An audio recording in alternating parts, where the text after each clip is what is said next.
Ons maak ons Bybels oop.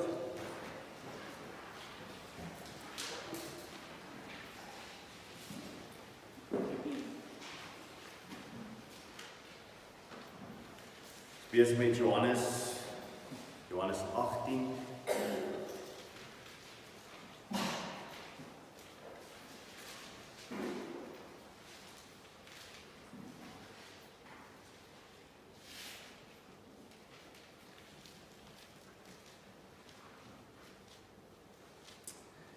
Johannes 18, ons gaan lees van vers 12 af. Johannes 18 vers 12.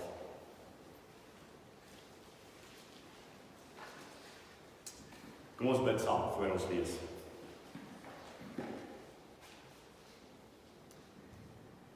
Here, wat 'n voorreg om die woord te kan oopmaak. Wat 'n voorreg om saam met medegelowiges rondom die woord stil te raak. En te weet, Here, dat U met ons 'n afspraak het. Dat U met ons gaan praat deur die woord. Die Heilige Gees wat U het vir ons gaan oopbreek. En dat ons daardeur gaan groei, sodat ons meer en meer soos U sal lyk. Ja, Here, dis die begeerte van ons harte. Ons wil groei. Ons wil groei na volwassenheid en ons wil as volwassenes lewe vir U.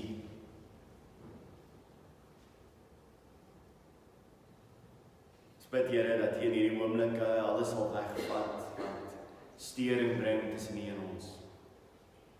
Dat ons sal vergeet dit wat gister gebeur het, die week gebeur het, en werklik fokus op U woord. Ons bid dit in U naam. Amen.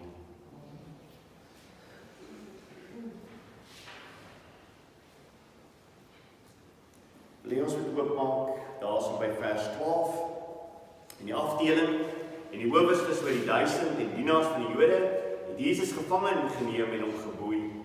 En hulle het hom weggelei eers na Annas, want hy was die skoonvader van Caiaphas, wat in daardie jaar hoofpriester was.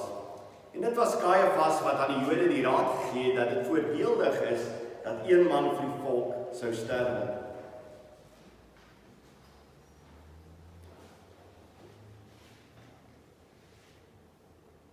En Simon Petrus en 'n ander disipel het Jesus gevolg en daardie disipel was met die hoofpriester bekend en het saam met Jesus ingegaan in die binneplaas van die hoofpriester se paleis.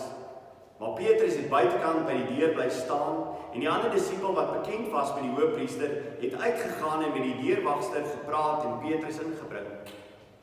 Toe sê die diensmeisie, die deurwagster vir Petrus: "Jy is tog nie ook een van die disipels van hierdie mens nie?"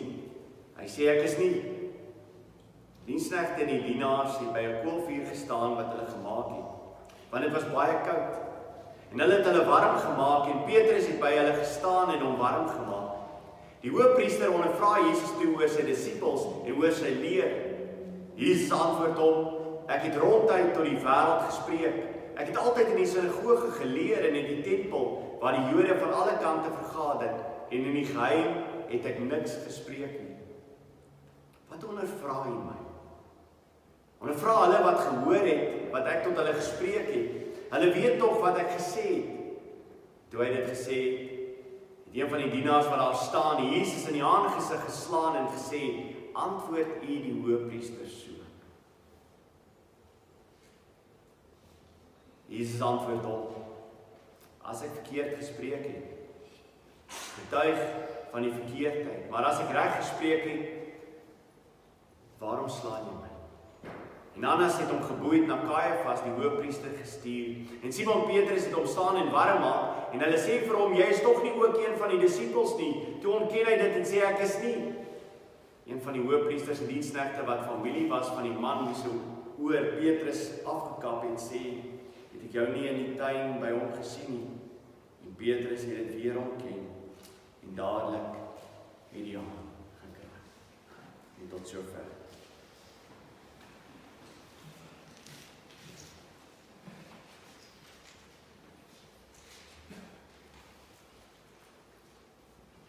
Ongelooflike gedeelte. Johannes soos ek al voorheen vir u gesê het, is besig met 'n bepaalde teologie. Hy skryf baie later as die ander evangelies. En hy is besig om vir ons 'n bepaalde boodskap deur te gee. Dis goed uitgewerk. Dis deurdink.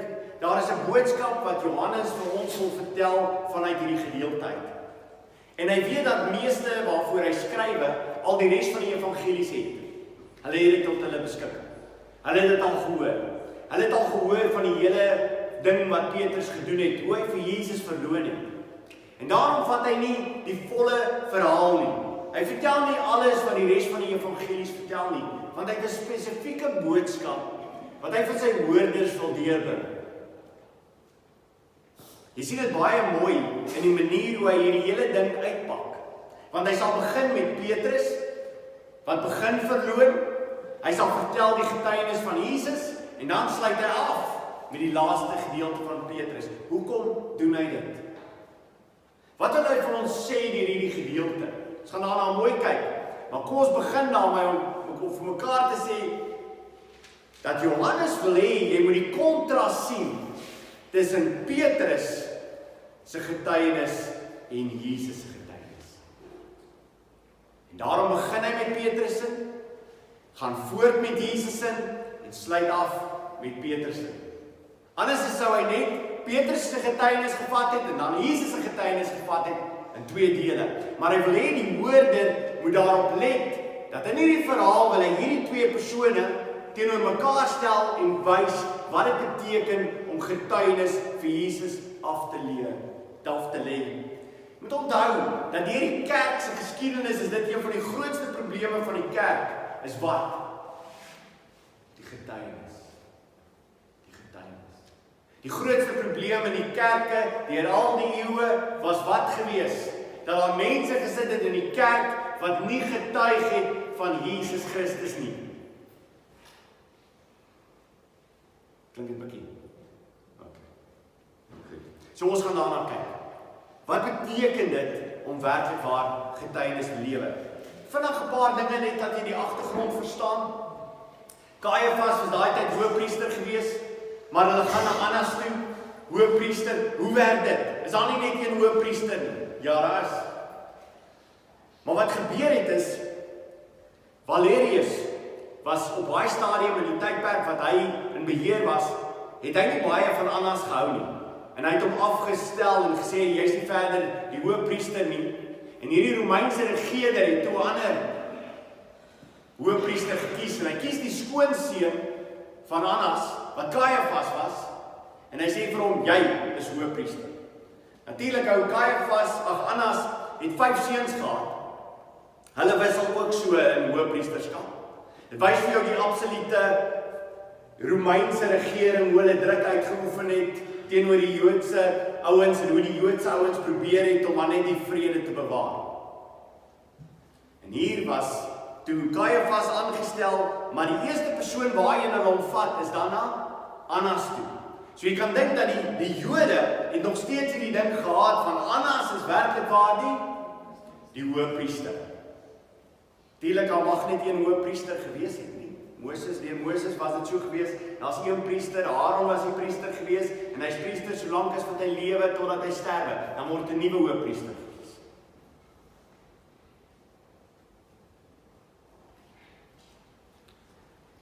En hier kom Petrus. En die evangelies vertel vir ons dat Petrus en hierdie ander disipel wat hier genoem word, is deur oorlewering, word vir ons vertel dat dit die skrywer is, Johannes. En die manier hoe Johannes skrywe wys vir jou dat hy moes presies geweet het wat hier gebeur het. En dit word vir jou oor en oor duidelik in hierdie gedeelte dat dit wel hy was. Want hy weet presies wat daar gebeur het. Hy vertel dele vir ons wat die res van die evangelies nie vir ons vertel. Petrus en hy volg vir Jesus. Jesus is gevange. En dan op 'n stadium, Johannes gaan in, hy ken die ouens van daar af, hy ken die hoëpriester, hy weet daar wat aangaan, en hy sorg dat Petrus ook inkom. En dan is daar interessant, wat Matteus vir ons vertel van hierdie gedeelte. Matteus 26 vers 58, luister gou hierna. En Petrus het hom van ver af gevolg, tot by die paleis van die hoëpriester, en hy het ingegaan en by die dienaars gaan sit om die einde te sien. So Petrus volg van ver af, want wat is Petrus se doel met die volging van Jesus? Dit is Petrus se rede gewees hoekom hy vir Jesus gevolg het. Want hy wil die einde sien. En dit is baie keer die probleem. As jy wil dink oor waaroor dit gaan en die probleem wat in die kerk baie keer is baie mense wil vir Jesus volg en al wat hulle wil doen is hulle wil van so ver afstand hom volg. En die ver afstand het baie keer te maak om Sondag kerk toe te kom. Van is lekker om in die kerk Jesus te volg, is dit nie? Is almal wat hier by mekaar is redelik nice. En almal wat hier kom hoor die boodskap. En dis, hallo, is die Here nie wonderlik nie? Wonderlik, pad 5, kruitstaf, wonderlik. En dis lekker om hier 'n getuie vir die Here te wees. En dis Petrus. Petrus is van ver af, dit lyk wonderlik. Is lekker om die Here te volg. En dan kom hy by die heel eerste ene wat hom voorkeer, by die diensmeisie. Dan kom ons kry net gou weer die rangorde van die samelewing. En ek weet jy hou nie daarvan nie, maar ek gaan vir jou die rangorde gee van die samelewing. Dit is nie meer hoe dit vandag is nie, maar dit was so in daai tyd.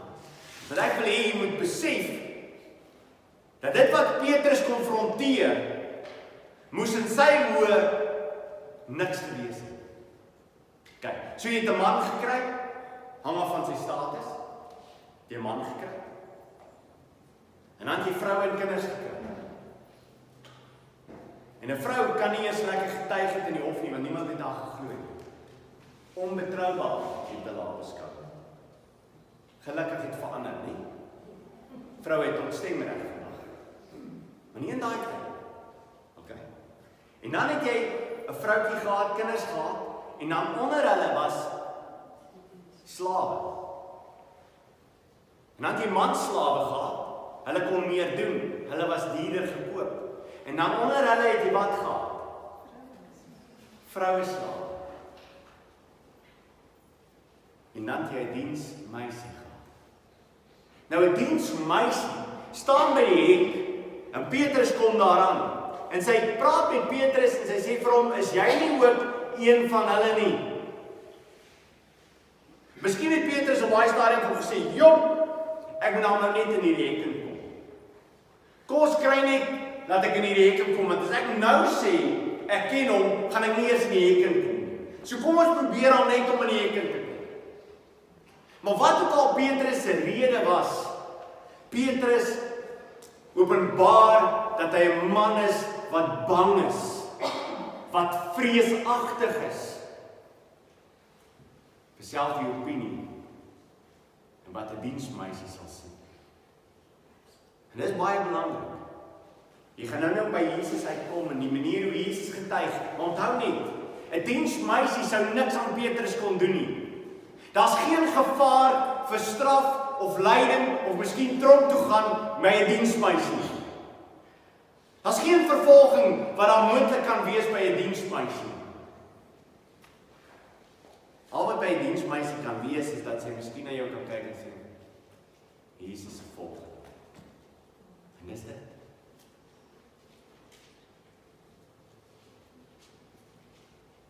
Petrus gaan verder en ons sien in die ander evangelies ook dat hy gaan sit of staan daar by die vuur, hy kom nader, hy kom staan daar. Dit is my so wonderlik in die psalmdigter, want die psalmdigter skets iets van wat so baie keer gebeur met baie mense wat kinders van die Here is. En wat met hulle gebeur te oomblik as hulle in die wêreld is? Blaai saam met my, Psalm 1. Julle ken daai psalm al, maar dis baie goed, Psalm 1.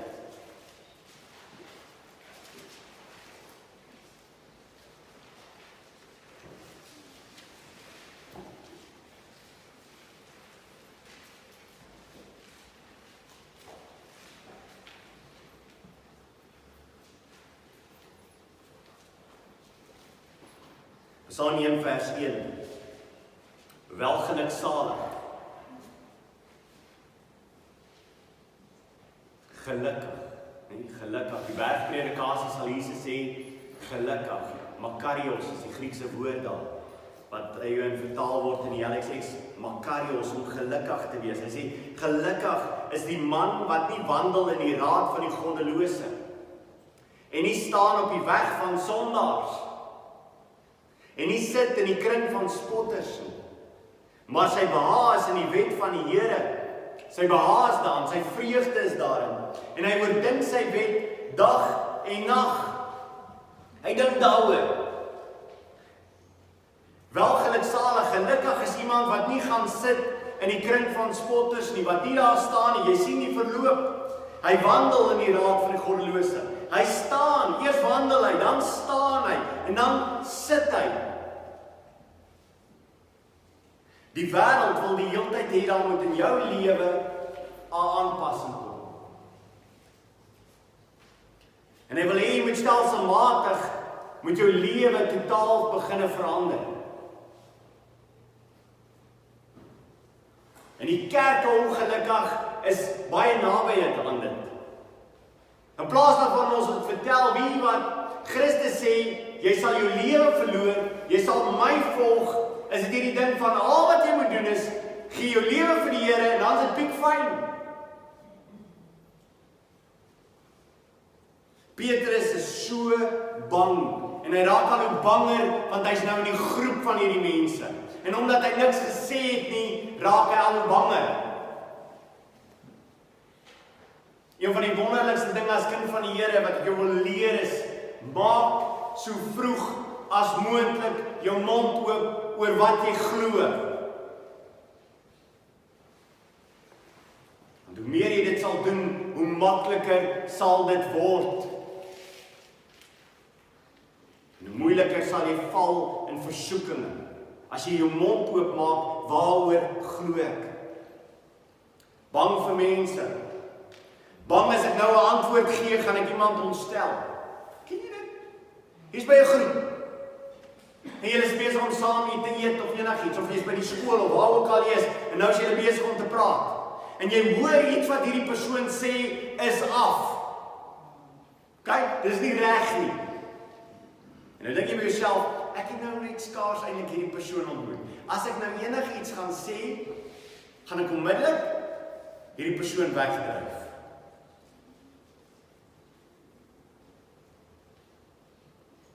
Dis die flauwste verskoning. OK? En niks uit te baie met die evangelie van Jesus Christus nie. Wie waaroor dit gaan dit? Dit gaan oor jou. Dit gaan nie oor die ander persoon nie.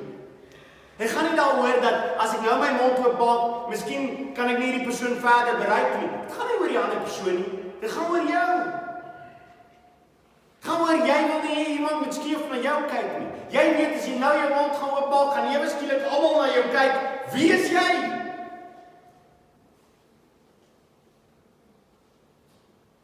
En die een oomblik as jy jou mond toehou, die eerste oomblik as jy jou mond toehou, wat jy weet jy moes iets nou gesê het, eskaleer dit en dit raak net al hoe erger van een tot die volgende ontkenning van wie Jesus Christus is. Miskien sit jy hier vanmôre en jy weet presies waarvan ek praat. Jy het op 'n stadium gekom by 'n persoon en jy het nie belei nie. Jy het nie vertel toe die persoon iets sê, het jy nie opgestaan nie. En jy het stil gebly. En nou, waar is jy nou al reeds in jou vriendskap met hierdie persoon? Soos 'n verhouding. Mans en meisies verhouding. Jy weet hierdie ou lewe nie vir die Here nie, maar jy sê vir jouself, mense, meisies het 'n probleem met hierdie ding. Ek sal hom verander. Gee hom net vir my. Al wie verander my liewe ou poppie, is jy. Al wat van. Niemand anders te verander. En hoe erger jy in daai verhouding is, hoe erger trek dit jou af.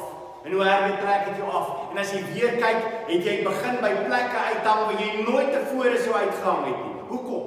Want jy het ergens in jou lewe begin om 'n kompromie te maak. En dit gaan jou vernietig.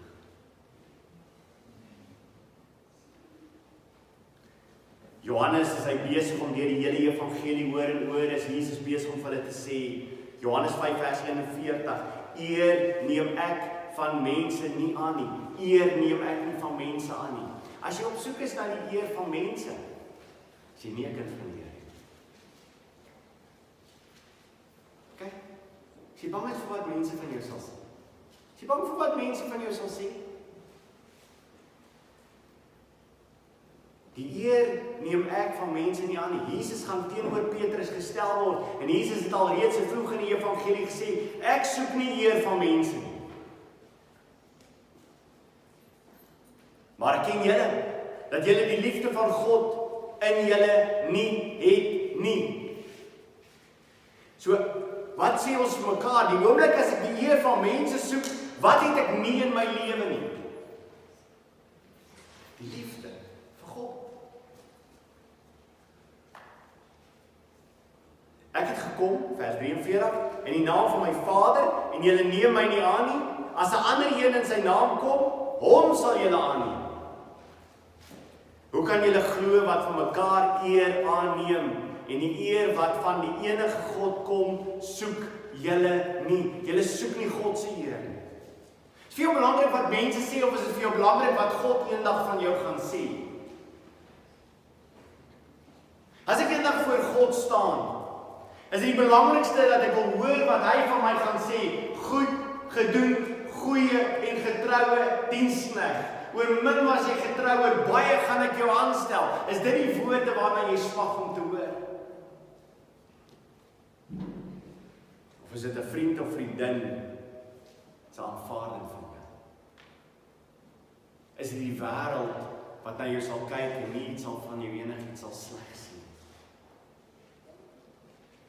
Johannes 12 vers 43, want hulle het die eer van mense meer lief gehad as die eer van God. Dis die tyd waarin ons lewe. Die tyd waarin ons lewe vandag is Christene het meer die eer van mense lief gekry as die eer van God.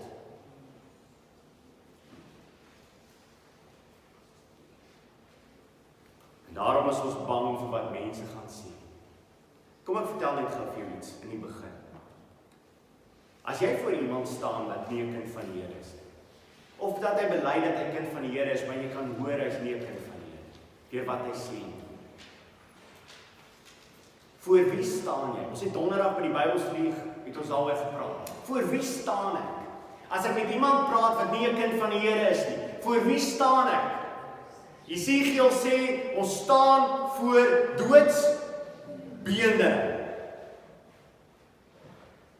So, jy kan maar net so in die begin eerlik wees en opreg wees oor wat jy glo, want op die ou ende het dit nie te maak met jou nie, maar met die lewende God wat deur sy gees in iemand se lewe inkom en al die bene bymekaar bring en lewe in hom blaas. En die oomblik as jy dit begin glo, dat die redding van mense het te maak met die Heilige Gees se werk, dan bring dit jou rustigheid in jou lewe dat ek kan praat oor die evangelie van Jesus Christus. Want is baie keer nie eens die persoon waarmee ek in 'n gesprek is wat op die ou ende gaan luister nie, maar baie keer is dit mense wat luister van die kant af, wat se lewe gaan verander word deur wat ek sê. Maar is God se werk.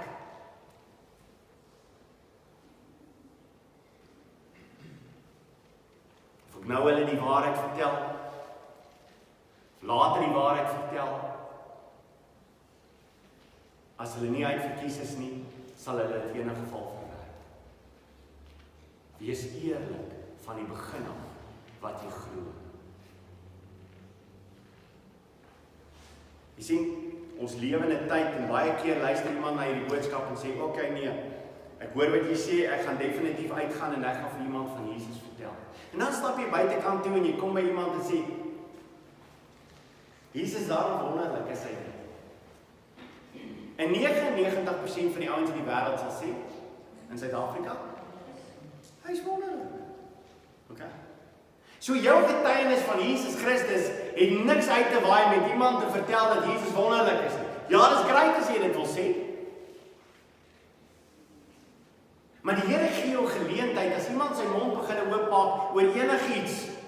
Want enigiets wat iemand praat vanuit sy vlees uit is altyd in stryd met die woord van God. So die oomblik as iemand begin praat oor die huwelik, wat so 'n enorme gat gaan daar oop vir die evangelie wat verkondig moet word. En ons het vandag die huwelik, waarvan egskeiding 'n deel is, waarvan saambly 'n deel is, en albei is 'n gruwel vir God. Maak jy hom daaroor? Of sê jy, weet jy, hierdie twee mensies bly nou maar saam. Kom ons gee hulle net 'n kans. Kom ek stap met hulle 'n mooi paadjie en op 'n stadium hoop ek hulle sal by mekaar uitkom. Of sê ek, weet wat? God se opdrag vir die huwelik is dat die man die ma en pa sal verlaat, sy vrou sal aantrek en hulle twee sal een word en dat hulle 'n belydenis sal aflê, dat hulle wil saam met mekaar wees. Ek hoef nie weer te herhaal nie, maar Jesus by die put kan hy vir die vrou sê, jy het al 5 mans gehad en die een wat jy nou by bly is nie jou man nie. Dit is baie duidelik. Saam bly is nie jou man nie. Dis 'n ouetjie. Okay? So die Bybel is duidelik daaroor. So, dis 'n geleentheid. Dan het ons vandag homoseksualiteit. Transseksuele. Ons het so baie goedes wat vandag oral bespreek word. En jy het oral geleentheid om jou mond oop te maak en sê, dit is nie van God nie. Ja, maar net eens verstaan hulle my verkeerd. Nie hulle raak kwaad omdat hulle jou reg verstaan.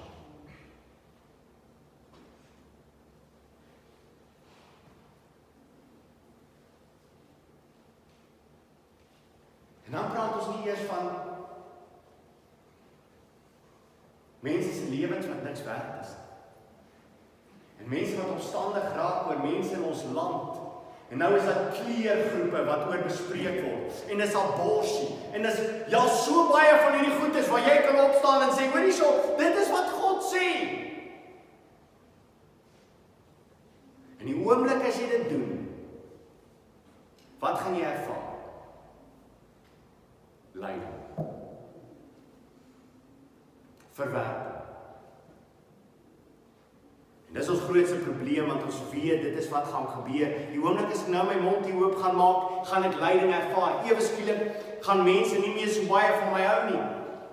En jy weet dit en ek weet dit. Dit is wat jou dryf. Jou dryf op hierdie stadium is my familie. Want jou familie is soveel meer belangrik as die Here. Is dit nie so nie? Ons is eerlik. Is jou familie meer belangrik as die Here? Okay, jy is so bang oor wat 'n familielid van jou gaan sê. Jy is so bang wat ander mense van jou gaan sê. Dan wil ek vir jou sê, daai mense is belangriker as die Here vir jou. Hulle opinie van jou is meer vir jou belangrik. Markus 8, vers 34 tot 38. En toe hy dus Jesus die skare saam met sy disippels na hom geroep het, sê hy vir hulle, wie agter my aan wil kom, moet homself verloon, sy kruis opneem en my volg. Baie, ons het laasweek daaroor gepraat, wat dit beteken. Dit is baie duidelik. Jy moet kom sterwe in jouself. Want elkeen wat sy lewe wil red, sal dit verloor. Maar elkeen wat sy lewe om my ontwil en om die evangelie ontwil verloor, hy sal gered word.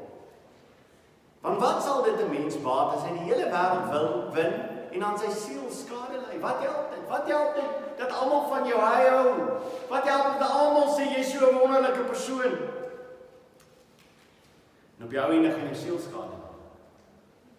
Op jou einde gaan jy nie help nie. Of wat sal 'n mens gee, vers 37, as losprys vir sy siel? Vers 38, van elkeen wat hom vir my en my woorde skaam in hierdie owerspelige en sondige geslag. Luister mooi. Elke persoon wat vir my en my woorde skaam in hierdie owerspelige en sondige geslag, vir hom sal die Seun van die mens hom ook skaam wanneer hy kom in die heerlikheid van sy Vader met sy heilige engele. Ek kan nie dink in 'n erger boodskap as dit nie. Dat die oomblik as Jesus Christus ons kom haal, dan gaan hy sê, Johan, ek ken jou nie, want jy het my nie geken nie. Jy het my nie bely nie. Jy was bang oor wat die wêreld sê en op hulle standaarde, hoe hulle alles doen.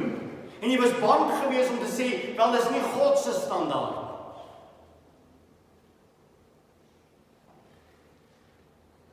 Ons staan skuldig voor die lewende God. Bekeer jou, laat staan jou werke, volg Christus. Dis die boodskap van die Nuwe Testament.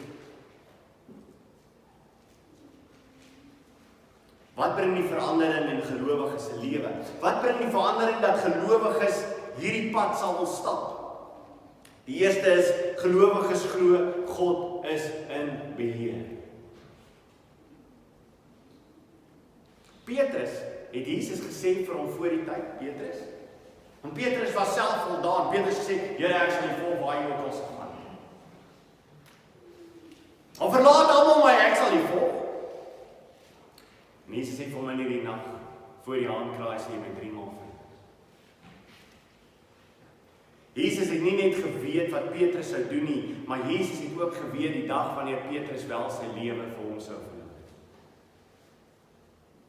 Om te verstaan dat God absoluut soewerein en beheer is van my lewe. Van elke dag. Bring my by 'n plek wat ek geen meer vrees het wat mense van my sal sê of wat mense aan my sal doen.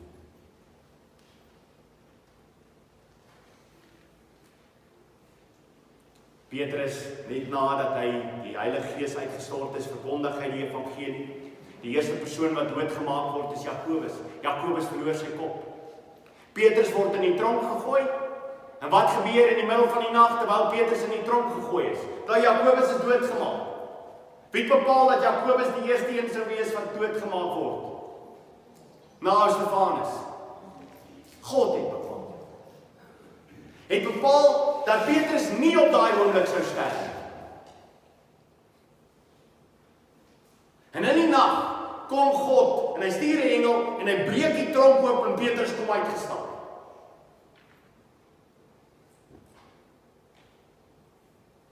Maar daar sou 'n dag wees waar Petrus onderste bo aan 'n kruis vasgespijker word deur oorlewering word dit vir ons vertel waar Petrus wel sy lewe verloor.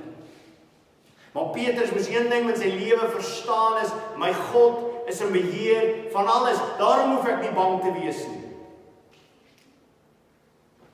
Ek wil vir jou iets sê gou vanmôre. Christendom is nie vir meise nie. Ek wou sê sissies, maar ek was bang vir seksisme. Dit is nie vir meise nie. Hey, as jy 'n bangbroek is, wil ek vir jou nou sê, jy gaan nie vir die Here lewe. Want daar's nie 'n dag in jou lewe wat nie verbygaan, wat jy nie gekonfronteer word met bly nou liewe stil. Hou liewste jou mond.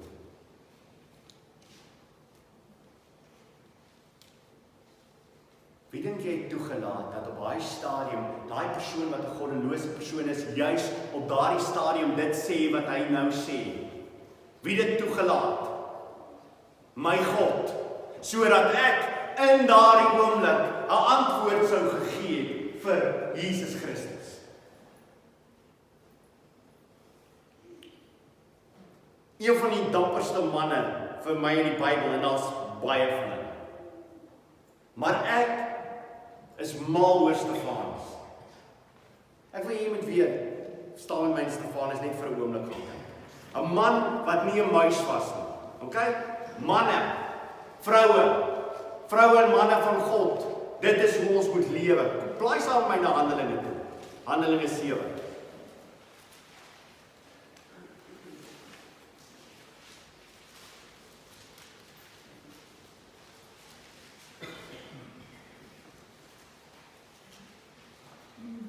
Nou gaan ons hoor na Jesus se getuienis toe. Jy gaan sien hoe Jesus se getuienis aangaan met dit wat Stefanus hier getuig.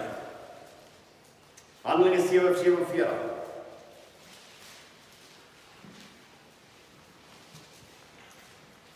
Ekskuus, kom ons lees van vers 50 af dan begin. begin ons daar te lees, vers 5.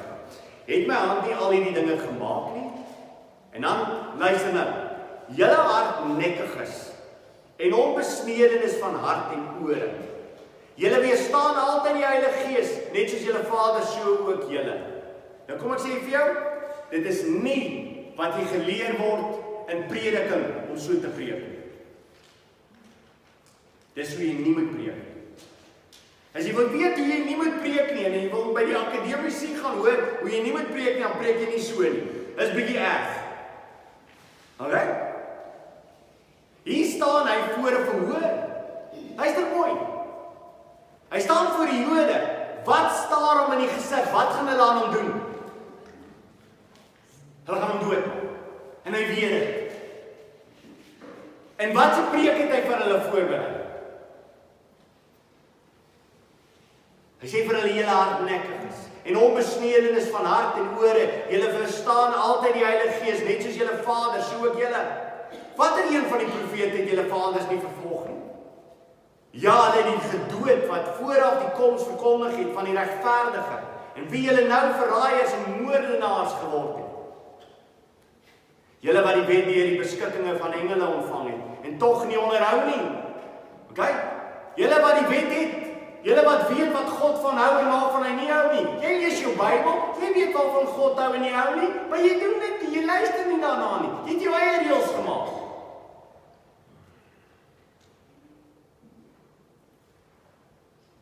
Vers 54, en toe hulle dit hoor, was hulle woedend in hulle harte en het teen hulle hom op hulle tande geknars.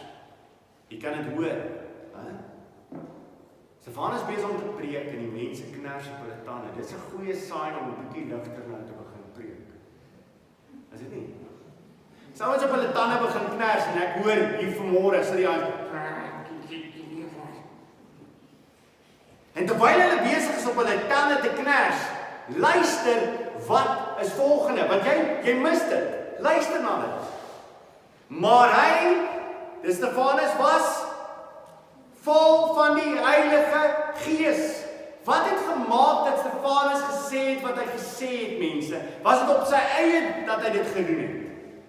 Hy was gevul met die Heilige Gees. En het die oë na die hemel gehou en die heerlikheid van God gesien en Jesus wat staan aan die regterhand van God. En hy het gesê, ek sien die hemele geopend en die seun van die mens aan die regterhand van God staan.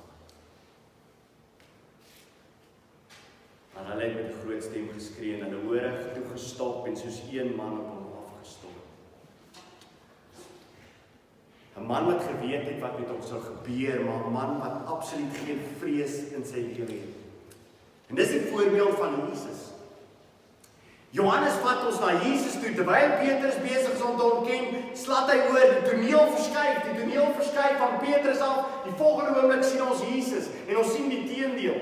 Jesus staan voor manne, wat magtige manne is, die hoëpriester, die een wat 'n beheer is van alles, die een wat besluit, wie word vrygelaat of wie word nie, wie word gestenig of wie word nie. Hier is hy voor iemand wat mag het. En Jesus staan teenoor die mense van mag, terwyl Petrus staan voor 'n diensmeisie. Ek sien hierdie kontras.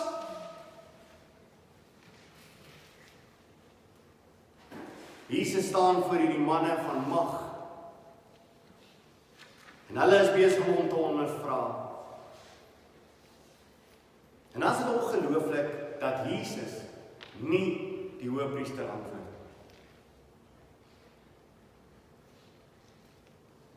Sy vrees gaan nou vir julle gewys word dat hy geen vrees vir hom het nie. Dat hy besef dat God is in beheer, dat hy geen vrees het om kruis toe te gaan. Hy weet hy gaan kruis toe. Maar hy staan voor die hoëpriester en hy antwoord hom niks. Dat die hoëpriester vir hom vra, hoekom sê jy niks nie? En die rede is, en Jesus doen presies dieselfde, vertel die evangelies vir ons, as hy voor Herodes staan. Hy staan voor Herodes en hy bly ook stil voor Herodes. Hy praat nie met Herodes nie. Hoekom? Hoekom bly Jesus stil teenoor die hoëpriester en hoekom bly hy stil teenoor Herodes? Hy sê nie 'n woord nie. Want ek het openlik van die begin af getuig. Ek het niks in die geheim gesê nie. Die hoëpriester het alles geweet wat Jesus gesê het. Hy het 'n informante gehad wat die hele tyd na hom toe gehardloop het en alles vertel het. Hy was ongelig, maar het hy geluister. Herodes het graag na die prediking, sê die evangelie, van Johannes die Doper geluister. En het hy bekeer?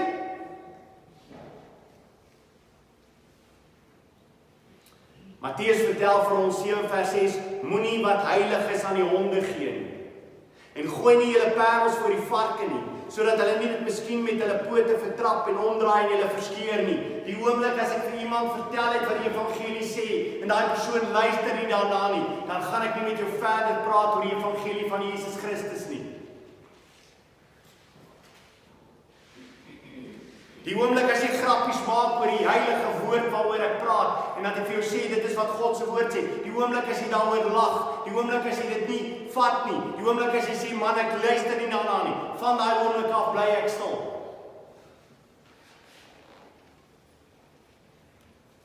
Want God se woord is iets wat heilig is. En dan bly ek stil, totdat daai persoon kom en bely. En dan kan ek aangaan met die evangelie.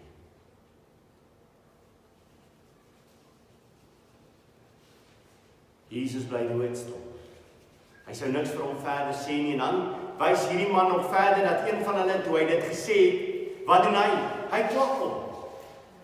En dan praat Jesus.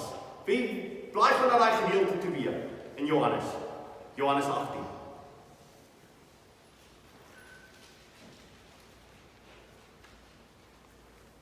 Vers 21 sê, wat ondervra jy my? Ondervra hulle wat gehoor het, wat ek tot hulle gespreek het. Hulle weet tog wat ek gesê het. En toe hy dit gesê het, het een van die dienaars wat daar staan, Jesus in die aangesig geslaan en gesê, antwoord u die hoëpriester so. Jesus antwoord hom, as ek iets verkeerd gespreek het, getuig van my verkeerdheid. Maar as ek reg gespreek het, waarom slaan jy my? Nou hier het niks uit te waai met dat Jesus sy wang sou draai. Van die kruisiging beeld uit dat hy sy wang draai. Dat hy bereid is dat hulle hom kruisig. Waaroor dit hier gaan is, Jesus gaan tot, terwyl hy besig is om verhoor te word, spreek hy die een wat die verhoor doen aan, om dit wat hy doen, is teen die wet van God. Paulus doen dieselfde. Onthou jy wat Paulus gedoen het? Hy verskyn ook voor die hoëpriester. Luister wat gebeur. In Handelinge 23 vers 2 en 3. Maar die hoëpriester Ananias het bevel gegee aan die wat by hom staan om hom op die mond te slaan. Toe sê Petrus vir hom, God sal u slaan, gewitte muur. U sit nog om my volgens die wet te oordeel en beveel u in stryd met die wet dat ek geslaan moet word. Dis in stryd met die wet dat jy iemand wat tot verhoor bring, geslaan in die gesig. Dis in stryd met die wet. Selfs terwyl Jesus besig is om voor hierdie mense getuienis af te lê, is hy nog steeds bereid om vir hulle aan te wys dat dit wat julle doen, moet altyd bly by God se woord. Julle staan onder God se woord, maar julle doen nie wat God se woord is nie. En hy staan voor hulle en hy bring hulle nog steeds, spreek hulle aan daaroor. Geen vrees. Geen vrees.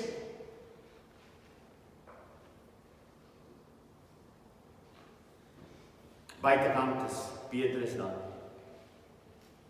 Vers 5. En Simon Petrus het hom staan en warm maak. En hulle sê vir hom, jy is tog nie ook een van die disippels nie. Toe ontken hy dit, ek is nie. En een van die hoëpriesters se diensknegte, wat familie was van die man wie se oor Petrus afgekap het. Ons onthou daai storie. Nou bring dit wat hy verkeerd gedoen het, wat Jesus gesê het, hy mag nie doen nie, dit bring hom amper hier ook weer in die moeilikheid. Het ek jou nie in die tuin by hom gesien? En Petrus het weer ontken en dadelik het die haan gekraai.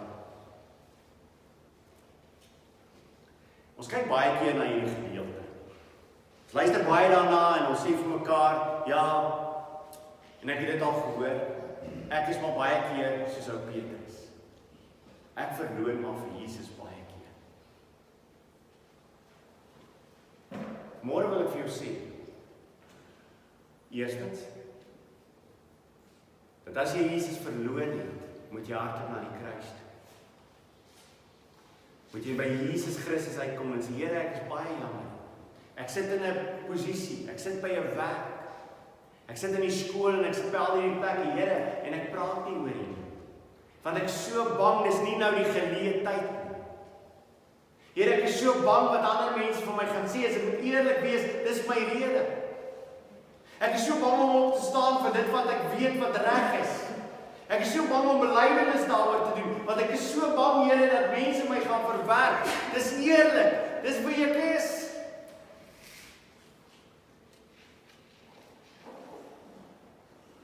Maar om Petrus is 'n verskoning te gebruik. Moet ek vir jou een ding vertel?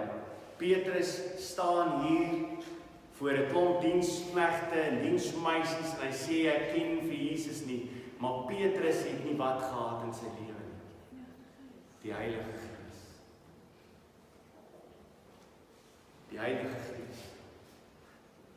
Dit is my ongelooflik as jy na hierdie woord vir die Heilige Gees, wat hy sal kom doen in ons lewens. Luister wat sê Jesus. Hy gaan nou weggaan van hulle af. Hy staan op die berg en Jesus gee sy laaste woord aan. Handelinge 1:8. Maar julle sal krag ontvang wanneer die Heilige Gees oor julle kom. En julle sal my getuies wees in Jerusalem, sowel as in die hele Judea en Samaria en tot aan die uiterstes van die aarde. Luister mooi na hierdie teksvers. Luister mooi. Maar julle sal krag ontvang. Die woord daar in die Grieks is dunamis, waarvan ons kry dynamiet. Okay? As dynamiet afgaan, wie van julle het al gehoor dat dynamiet afgaan? Okay?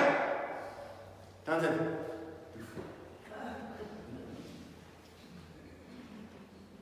en almal sê vir mekaar, het jy dit gehoor?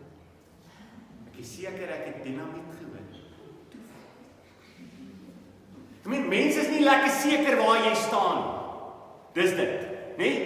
Mense weet nie lekker nie. Mense in die wêreld daar buitekant, as ek met hulle goed praat en sê, hoor hierso, is jy 'n kind van die Here? Ja. Ek dink dit is. As jy oor iemand twyfel of hy 'n kind van die Here is, wat weet jy verseker? Hy is nie. Want die Bybel sê vir ons, maar julle sal krag, dynamiet, niemand twyfel of haar slag afgegaan het. Niemand kyk na iemand anders en sê, ek wonder regtig of daai ou 'n bietjie 'n kind van die Here is. Dink jy so? Hy het dynamiet gehoor. Die krag gehoor. En wat sal gebeur? Maar julle sal krag ontvang wanneer die Heilige Gees oor julle kom. Die oomblik as die Heilige Gees in jou lewe is, wat sal plaasvind? Dynamiet. En dan sal dynamiet plaasvind wat veroorsaak. Wat sal gebeur? Baie mense dink Heilige Gees is so 'n krag. Nee, hy's 'n persoon. Hy's een van die drie eenheid. En as hy in jou lewe kom, transformeer hy dit en hy gee jou krag om jou mond oop te maak. Sodat wat kan gebeur? Wat is die werking van die Heilige Gees in ons lewe? Hoe weet jy of iemand die Heilige Gees in jou lewe het? Of in haar lewe het? Hoe weet jy dit? En julle sal my getuies wees. As iemand die Heilige Gees in hom het, wat weet jy onmiddellik? Hoe sal ek weet of iemand die Heilige Gees in hom het? Hy kan nie ophou praat oor Jesus Christus nie. Dis die teken. Skus tog? Daar's hy. Ek moet dit getuig. Die oomblik as ek dit doen, dan sien mense hoor hierso die krag van die Heilige Gees. Want as ek prediking doen en ek vertel vir mense van die evangelie, wat is besig om deur my te werk die hele tyd? Die Heilige Gees. Wie maak ander mense lewendig? Die Heilige Gees. So dis die hele tyd God wat in my werk. En hy werk met my om my vrees om my lewe weg te vat.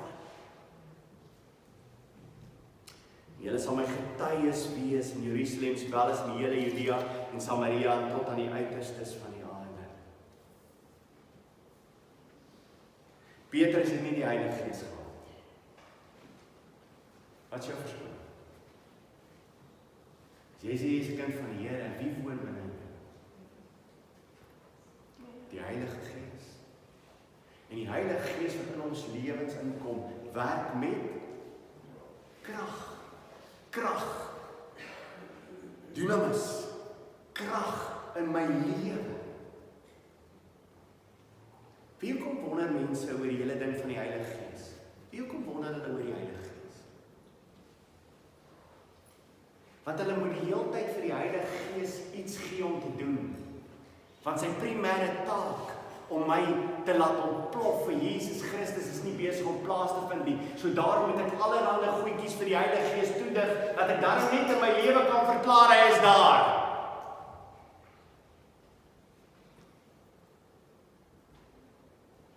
Iemand wat gevul is met die Heilige Gees, wat predik en besig is om vir mense te vertel die evangelie, jy hoef nooit te twyfel dat die Heilige Gees in sy of haar lewe is nie. Jy twyfel nie daaroor nie, want hoekom? Jy sien dit in sy lewe.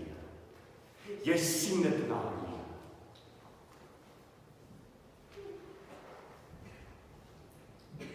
En op Pinksterdag is 'n klein, bankbroekige man. Is daar 'n wind wat waai. En daar kom vlamme op hulle kop.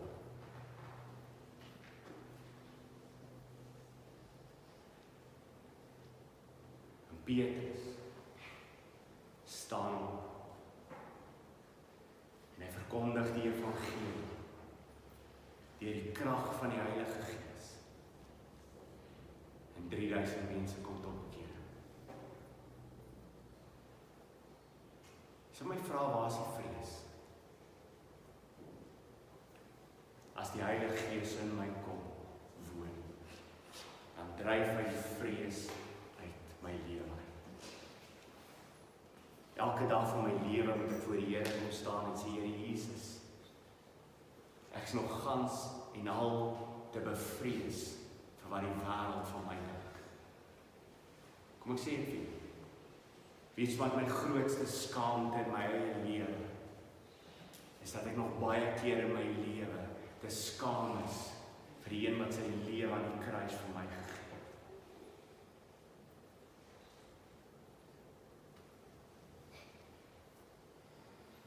Wat gaan aan met die kerk van die Here Jesus Christus vandag? Hoekom is daar doodsheid in die kerk van die Here Jesus vandag?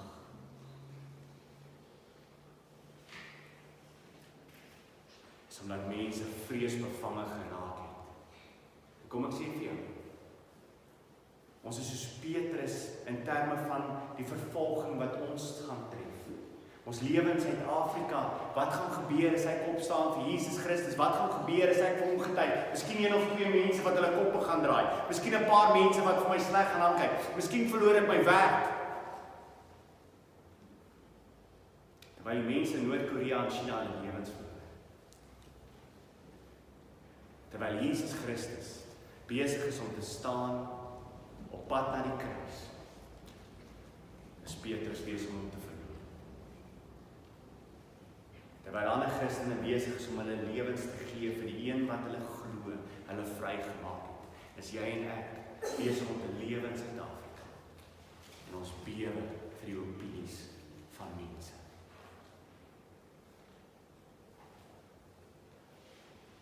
Dis die krag van die Heilige Gees in jou. Dis die krag van die Heilige Gees in jou.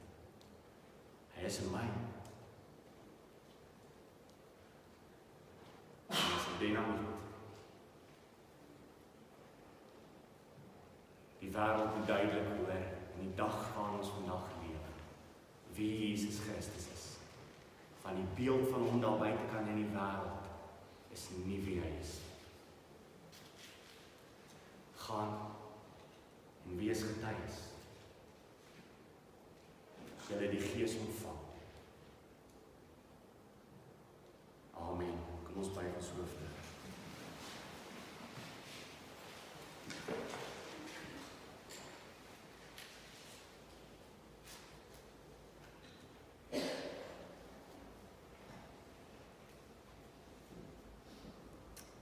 Here, deur die woord, wys U vir ons duidelik die twee pole wat daar is. U wat self aan die een kant staan, op pad na die kruis, met geen vrees vir dit wat voor lê nie, omdat U weet, U Vader is in beheer, U Vader is in beheer van alles. En deur die krag van die Heilige Gees lewer U getuienis.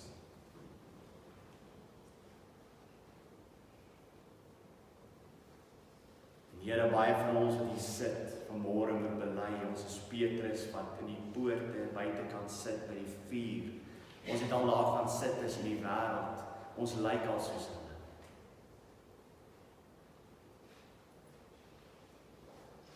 En ons het begin stil bly.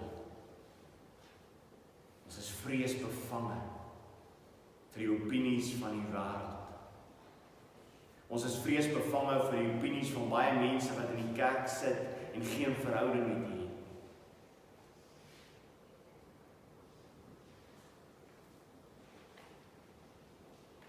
En is die laaste uur. En die woord kom na ons toe om wakker te word uit die slaap. In die wêreld in te gaan en te gaan getuig. En Here, U gee ons so baie geleenthede waar mense dinge sê, mense dinge doen waar ons iets kan sê, wat ons iets kan doen. En waar ons eerder verkies om stil te bly. Vergeef ons. Here, die Heilige Gees is in ons. U gee ons die krag om soos dinamiet af te gaan in die wêreld waar ons lewe, sodat niemand ooit 'n twyfel sal hê waar ek staan. Ja, Here, soos Paulus sê, vir my is die lewe Christus en die sterwe wins. Mag ons aan die brand wees vir U. Ons bid dit in U naam.